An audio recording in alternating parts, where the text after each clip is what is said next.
mortuorio y el templo diario. Templo del valle donde se momificaba el faraón. Templo mortuorio donde hicieron rituales de entierro. Y el templo diario donde acudía la persona para estar a la presencia de Dios en la antigüedad egipcia.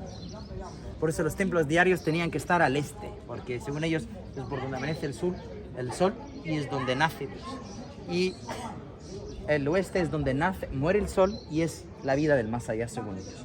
Por eso el templo diario siempre está al este. Es una obra de varios faraones. Tenía una estructura de fachada que defiende el templo cuando llega la crecida, el patio abierto donde el público podía venir a dejar su ofrenda, y toda la parte techada es la parte de los sacerdotes junto a los faraones, solo.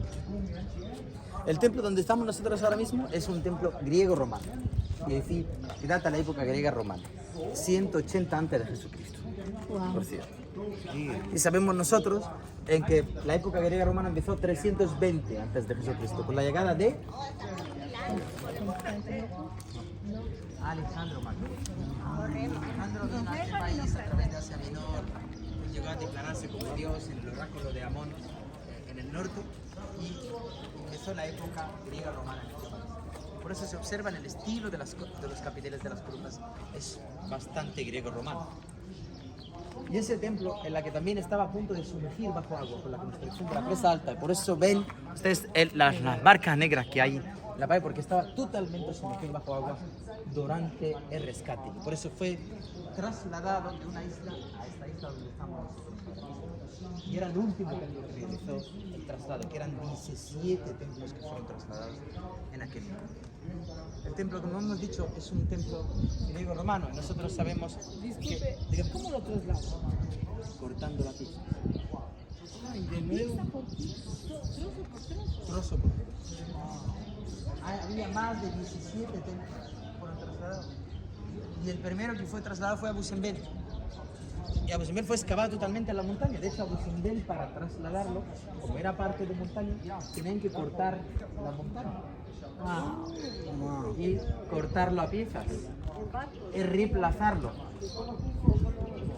En algunos templos barcos, como el caso de los que estamos, Abu Simbel no, a través de puentes.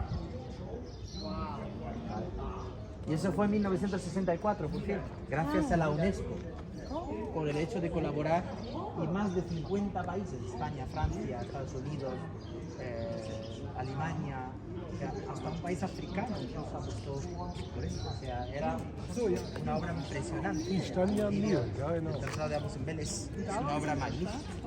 De todos modos, el templo donde estamos nosotros ahora mismo es, como hemos dicho, griego-romano. Tras la muerte de Alejandro Magno se divide el imperio romano a 3 imperios. Nosotros nos tocan lo que llamamos nosotros los Ptolomeos. El más conocido fue el segundo, porque era el fundador de la biblioteca de Alejandría, el faro de Alejandría.